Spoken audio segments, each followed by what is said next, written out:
मेरे दिल को दर्द नहीं जाए और कई दियो काना से मेरे दिल को दर्द नहीं जाए कई दियो मोनाते।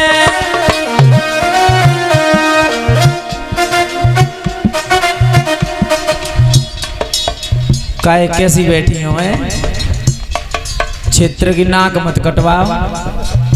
हाँ जलली जो कहेगी वहां जाके कि माँ कोई भजन नहीं गा तो ऊंचे हाथ उठाओ सभी माता बहन भाई बंधु ऊंचे हाथ उठाओ। इन्हें तो शर्म लगत बेशरमती ना है ना जे शर्म रही बेकतल शर्म है बे बता गांव में डालता पल्ला जे कितनी पीछे आमे तो जे आगे बैठे यो पे सवेरे ते आगे बैठे तो पीछे बैठा दे जाता है बे बेचारा गुस्सा है तुम पे। ताली बजा लो भैया। माता बहन भाई बंधु सभी हाथ उठाएंगे ऊपर ऊपर एक बार तो मैं तुम्हें भगवान की कसम दे के भगवान से कौन प्रेम करता है अब देख लियो प्रभु कौन कौन प्रेम करे तुमसे। ओ मेरे दिल को दर्द नहीं जाए कई दियो काना से मेरे दिल को दर्द नहीं जाए कई दियो मोनाते।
भाई बेटा उठ के बोल तो सुनाई दे, और कांपे सोए बैरी नाद में।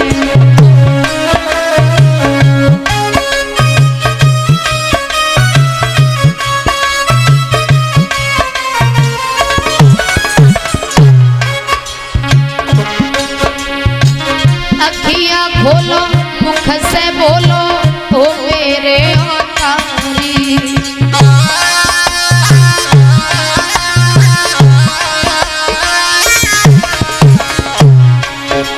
ए अखियां खोलो मुख से बोलो ओ मेरे अवतारी। अरे मैया तेरी कोई बुलाती, मैया तेरी कोई बुलाती, उठ के नीरा बनाई दे, उठ के बोल तो सुनाई दे, कहाँ पे सोए मेरी माँ।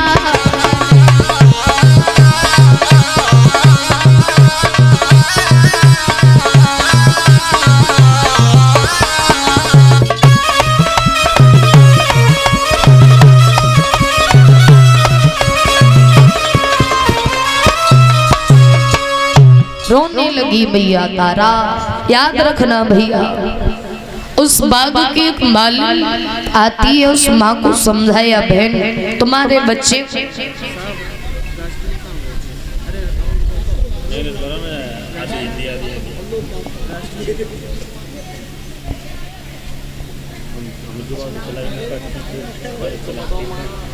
और ये छोटा भाई देव की तरफ से जो हमारे बड़े भैया हैं जिनके यहाँ पर ये श्रीमद् भागवत कथा का आयोजन हो रहा है, उनके सुपुत्र जी की तरफ से एक हार पहना के हमारा सम्मान कर रहे हैं। कामना करेंगे भगवान कन्हैया छोटे भाई के जीवन में सुख शांति बनाए रखे, कामना आकांक्षा है प्रभु से। इधर बाग की जब मालिन आई उसने समझाया बहन पागल न हो जाओ, तुम्हारे बच्चे को सर्प ने डसा है, ले जाओ इसे अंतिम संस्कार करो इसका। तो याद रखना एक लहस को उठाने में 4 कंधे लगते हैं। आज उस माँ ने अपने बच्चे की लहस को अकेले उठाया और लेकर के चली है। आधी साड़ी को फाड़ा, पुत्र की लहस का कफन बनाया उस माँ ने और लेकर के चली। आंखों में आंसू है कि लाल वाली लाली और बिन लाल के चली, कि लाल वाली लाली और बिन लाल के चली, लेस लेके लाल की शमशान को चली।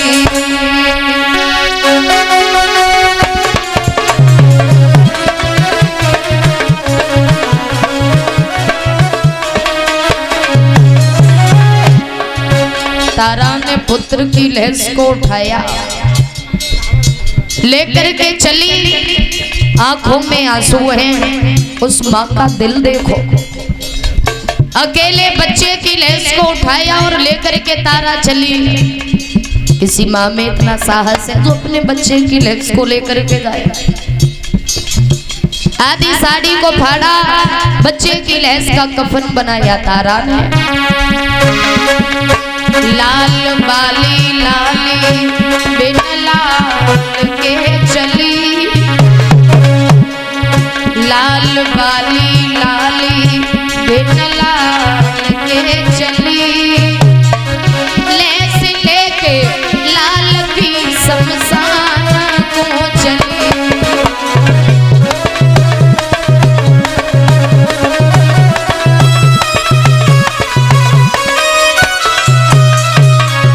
शमशान घाट में पहुंची तारा और जैसे ही शमशान घाट में पहुंची रोने की आवाज सुनी।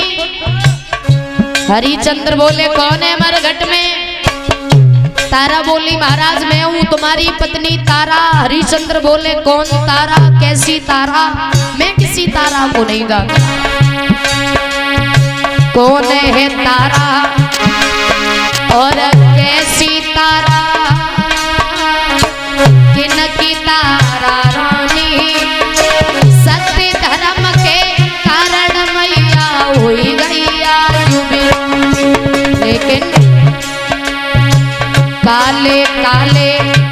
सन को बिखराई के चली, काले काले के सन को बिखराई के चली, लेस लेके लाल की शमशान चली।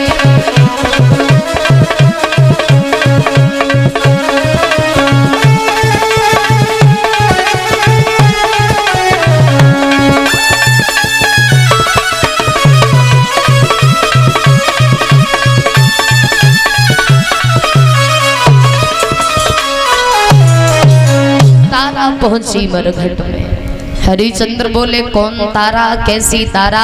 हरि मैं किसी तारा को नहीं जानता हूँ। तारा बोली महाराज माना मैंने, आप हमें नहीं जानते हो। बच्चे के चेहरे से उस कफन को हटाया। तारा बोली देखो इसे भी नहीं जानते हो तो चाहे कितने भी पत्थर दिल का पिता क्यों ना होगा, बच्चे की लहस देख के जरूर पिघल जाएगा। हरिचंद्र बेहोश होके जमीन पर गिरे। बाद में अपने धर्म का ख्याल आया तो उठ के खड़े हो गए। एक बात कही, तारा पहले कर का टका दो, उसके बाद में मैं लहस जलने दूंगा। याद रखना, तारा ने एक बात कही, महाराज आज हमारे ऊपर इतना दुख है, इतना कष्ट है, तो तुम इस कष्ट में हमारा साथ नहीं दे रहे हो, कर का टका मांग रहे हो। महाराज कैसे दे दूं? और एक बात सुनो हमारी, अरे हम पे विपदा पड़ी और पिया तुम कठिन पे जठानी,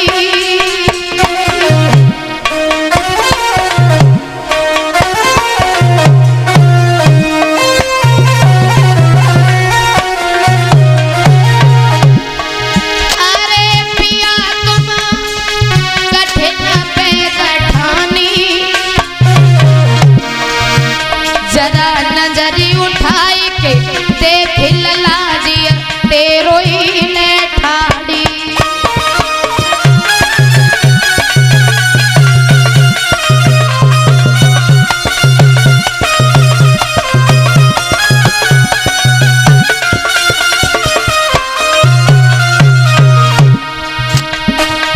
अरे रात दिन मरघट में सूखे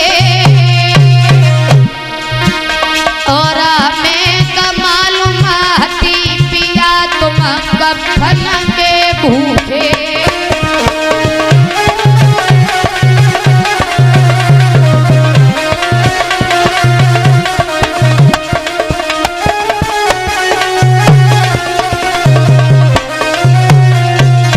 और अरे छूटी गई राजा से और गैया सी मिला खाई ललाटी रोई रही महारानी।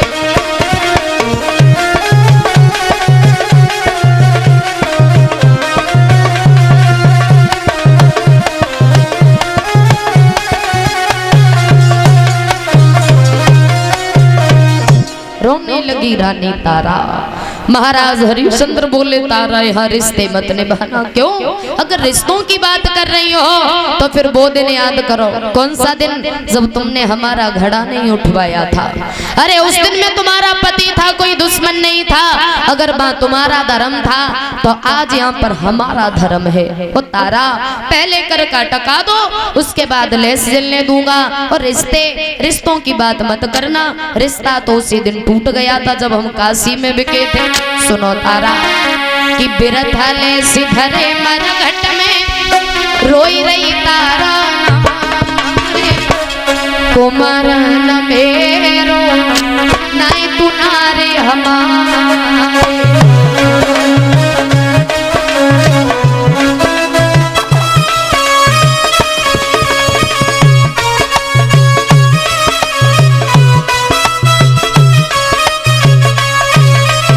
सुनो तारा, अरे काशी में आई बिके छुट्टे सब नाते,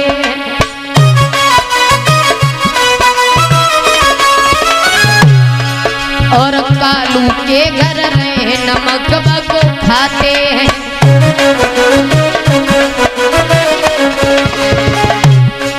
अरे पहले हाथ में टका निकालो, करना बात संभाल। कुमार न मेरो नहीं तुम्हारे हमारा।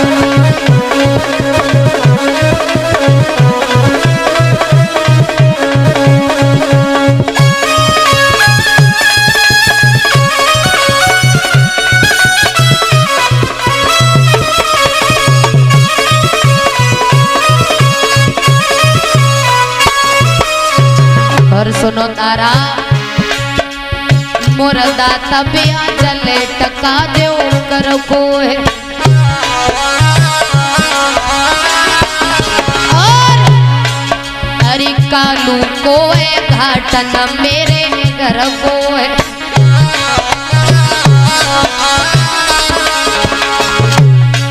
हरि टका एक पे धर्म बिगाड़े तनिक तो करे विचार। कुमार न मेरो नहीं तुम्हारे हमारे।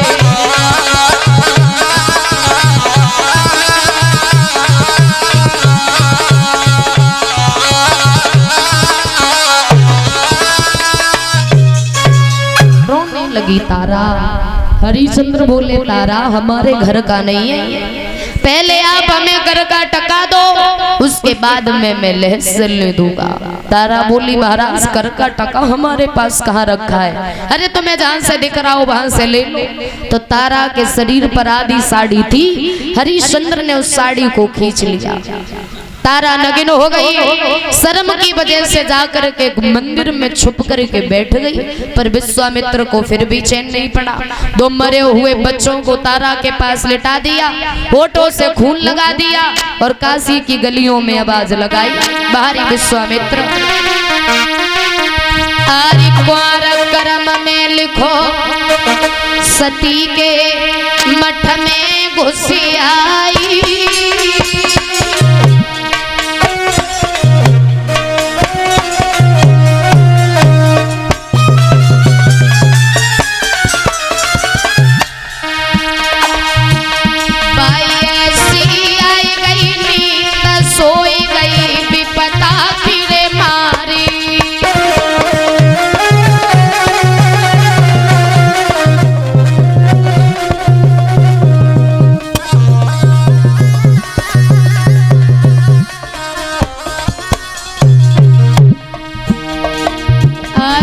छुपी जैसे बागन में मैना,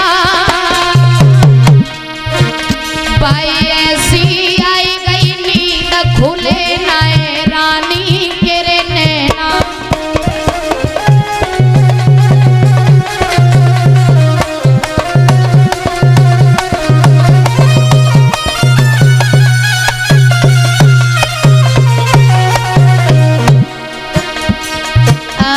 मुनि ने आई करी चोरी, दोई बालक ले चुराई, उम्र कछु बच्चन की रे थोरी।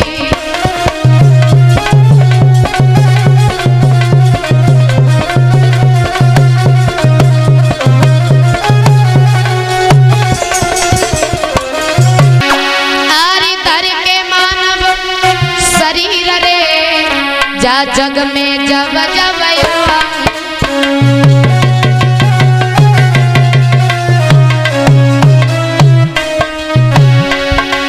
और जय पिया जय पुत्र रे, अरे जय पिया जय पुत्र रे, तब तब स्वामी पाऊं।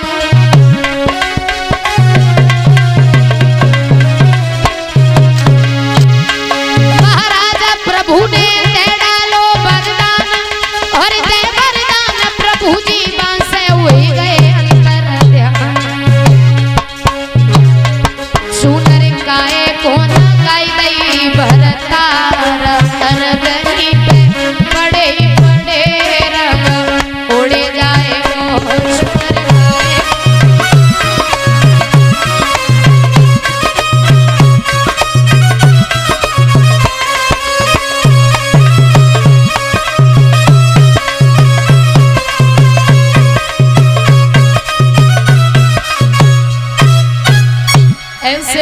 सत्य का साथ देने वाले।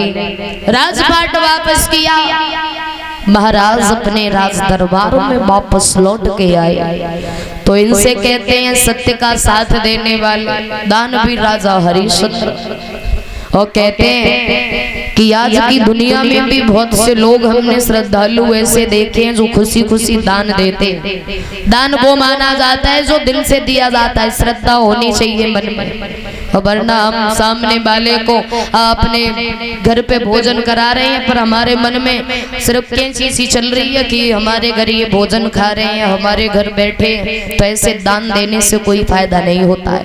क्योंकि दान वो होता है जो श्रद्धा से दिया जाता है, और जो श्रद्धा से ना दिया जाए ना तो वो दान नहीं बल्कि जुर्माना माना जाता है। महाराज कहते हैं कि आज की दुनिया में भी बहुत से लोग हमने दानी देखे पर बहुत से लोग हमने कंजूस भी देखे। महाराज कंजूस और लोभी में बहुत बड़ा अंतर होता है नीलेश भैया।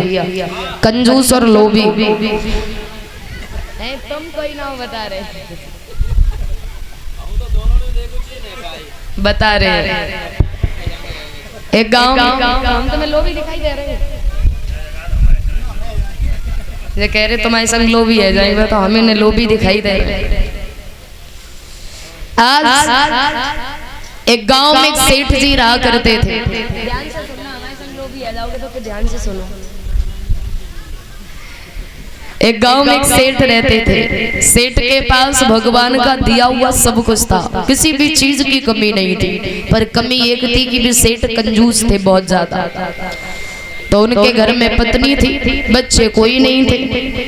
तो एक दिन की बात गांव के लोगों ने सेठ जी से कहा कि आज सभी का मन कर रहा है कि गंगा स्नान करने के लिए चलते हैं, क्या आप भी हमारे साथ में चलेंगे? तो सेठ कहने लगे रोको थोड़ी देर घर जाते तब तुम्हें अभी बताते। घर गए सेठ, और जब घर पे गए सेठ अब बैठ के मन में विचार किया उन्होंने, हम गंगा स्नान करने जाएंगे, वहां पर हमारे पैसे खर्च होंगे और कहीं कोई भिखारी मिल गया तो उसको भी पैसे देने पड़ेंगे, तो इससे अच्छा ये है कि हम गंगा स्नान करने नहीं जाएंगे। मना कर दिया, नहीं जाएंगे। गांव के लोग चले गए गंगा स्नान करने। अब सेठ ने मन में विचार किया कि गंगा स्नान करने नहीं गया, अब गांव में जो शमशान घाट है ना उसके पास एक नदी बह रही है, उसमें भी गंगा का ही पानी आता है, चलो उसमें स्नान करने चलते। सेठ जी चले स्नान करने, तो गंगा जी में ना गए स्नान करने, और शमशान घाट के पास में छोटी सी नदी थी उसमें पहुंचे, वस्त्र उतारे, स्नान किया। स्नान करने के बाद निकले और जैसे ही चले तो शमशान घाट में चाहे कोई ना रहे पर भोले बाबा जरूर वास करते। भोले बाबा ने भिखारी का रूप लिया और सेठ की परीक्षा लेने पहुंच गए। जवाब दिया कि हमें भूख लगी है, साहब कुछ खाने के लिए दे देते। सेठ बोले हमारी दशा दिख रही है, बोले हाँ कि हमारे पास खुद ना कुछ खाने को, हम तुम्हें कहां से दे दे खाने को? बोले कुछ तो दे दो साहब, 1-2 रुपए दे जाओ। सेठ बोले हमारे पास कुछ नहीं, घर पे आना तब दे देंगे। बोले बाबा बोले घर कहाँ पे है तुम्हारा, घर बता दो तो घर पे ही आ जाएंगे। सेठ ने मन में विचार किया कि घर बता दिया तो अभी आ जाएगा घर पे। बोले अभी मेरे पास कुछ है नहीं, फिर किसी दिन आना तुम, यहीं पे मिलूंगा। बोले बाबा बोले नहीं साहब कुछ दे जाओ। तो सेठ कहने लगे चलो हमने तुम्हें 1 रुपए दिया, 1 रुपए, वो भी दिया नहीं, उधार कर दिया, ये कह दिया घर आना तब दे देंगे। बोले ठीक है कब आए? सुबह आना। बोले बाबा ने सोटा चिमटा उठाई और सुबह पहुंच गए सेठ के दरवाजे पे। आवाज लगाई अरे सेठ जी आप पर हमारा 1 रुपए उधार है, दे दो हमें आकर। सेठानी निकल के आई।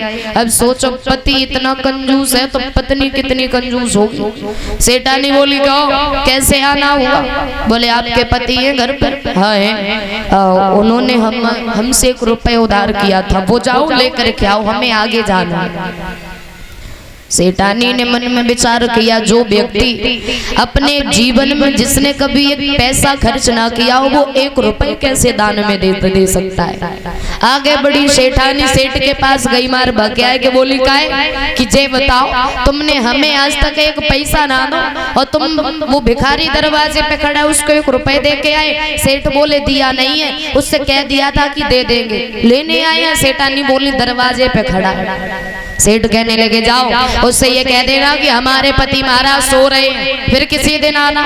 सेठानी गई दौड़ के, क्षमा करना हमारे पति महाराज सो रहे हैं। बोले बाबा बोले हम अंदर चले? बोले ना ना ना तुम अंदर ना जाओ। बोले कोई बात नहीं चलो हम चलते, सेठ जी सो रहे हैं तो उन्हें सोने दो, आप हमें दे देना हम लेके चले आए। सेठानी फिर गई, महाराज वो अंदर आने के लिए कह रहा है। सेठ जी कहने लगे सुनो जाओ कह देना कि हमारे पति महाराज की तबीयत ठीक नहीं है, वो बोल नहीं पा रहे हैं किसी से कुछ। दौड़ के आए, हमारे पति महाराज की तबीयत ठीक नहीं है। बोले बाबा बोले तो हम ही अंदर चलते। 2 कदम चले, सेठानी ने पकड़े गेट से बाहर कर दे, यहाँ पे खड़े रहो, अनजान व्यक्ति को घर में नहीं बुलाती। दौड़ के गई, महाराज वो रुक नहीं रहा है, वो अंदर घर में आ रहा है। सेठ बोले जाओ ये कह दियो कि हमारे पति महाराज बहुत ज्यादा बीमार है। फिर दोबारा लौट के आई, क्षमा करना पति महाराज ज्यादा बीमार हैं, तुम्हारा 1 रुपए नहीं मिल पाएगा। बोले बाबा फिर 2 कदम बढ़े, सेठानी ने फिर घर से बाहर निकाला। फिर गई, महाराज वो नहीं रुक रहा है तुम चलो यहाँ से। सेठ बोले जाओ जा करके कह देना कि हमारे पति महाराज मर गए। और जैसे ही कहा कि मर गए, सेठानी बोली हमसे तो नहीं कहा कोई पत्नी, ये जाके कहे कि हमारे पति महाराज मर गए, कैसे बोल पाएगी? सेठ बोले जाओ कैसे कोई ना मरे। सेठानी गई, हम बोले क्षमा करना अब तुम्हारा 1 रुपए कभी जीवन में नहीं मिलेगा। क्यों? क्योंकि हमें पति महाराज मर गए। और भोले बाबा समझ गए, तो भोले बाबा उनसे ज्यादा बड़े चालाक, सिर को पकड़ा और वहीं दरवाजे पे बैठ गए और तेजी से रोने लगे। हाय सेठ तुम मर गए, कितने अच्छे थे, मर गए सो मर गए, पर हम आओ तो 1 रुपए ले गए। और जैसे ही चिल्लाए तो गाँव के लोग इकट्ठे हो गए। क्यों? अब सेठ के दरवाजे पे कोई कौन रो रहा है, चल करके देखे। दौड़ के गए, गांव के लोगों ने पूछा क्या हो गया? भोले बाबा बोले जो तुम्हारे गांव के सेठ थे, बोले हम बड़े नेक इंसान थे। क्या हुआ? मर गए। बोले मरे गए? बोले पूरी बात सुनो, मरे गए सो मर गए, 1 रुपये ले गए हम। गांव के लोग अंदर गए, सेठ जी को जाएगी देखो, हाँ भाई चारपाई से नीचे लिटाया। भोले बाबा भी पहुंच गए, अब तो अंदर घर में घुस गए। और जैसे ही घर में गए तो सेठ के पास धीरे से बैठे और धीरे से बोले सेठ। सेठ ने आंखें ना खोली। भोले बाबा बोले ले जा रहे आंखें खोलो तो खोल दो, न जला देंगे जाकर। सेठ ने आंखें ना खोली तो कंधा पे सेठ जी को उठाया, कंधों पे रखे लेके चले गाँव के लोग। शमशान घाट में पहुंचे और जैसे ही शमशान घाट में पहुंचे, जमीन पर सेठ को रखा, लकड़ियों को लगाया, कंडों को लगाया। अब भोले बाबा धीरे से कान में जाके बोले सेठ अब तुम में आगे लगे हुए भाई, ये बोलो। सोई सेठ सट सीना आंखें खोल के बैठ गए। बोले हाँ बाबा कहो। बोले बाजी भा, अगर हम किसी की श्रद्धा देख के प्रश्न होते हैं ना, पर हम तुम्हारा ये कंजूसपना देख के तुमसे बहुत ज्यादा खुश हैं। क्यों? कि 1 रुपए के पीछे तुम मर गए। चलो कोई बात नहीं, बड़े खुश हैं हम तुमसे, कुछ वरदान मांग लो। भोले बाबा अपने रूप में आ गए। बोले बाबा वरदान 1 दे दो। कौन सा वरदान? ये दे दो जो हमने तुमसे 1 रुपए देने को कहा था ना, तुम हमारा भाई वापस कर दो, हम आपको दे नहीं पाएंगे। विचार करो जरा, 1 रुपए के पीछे मर गए।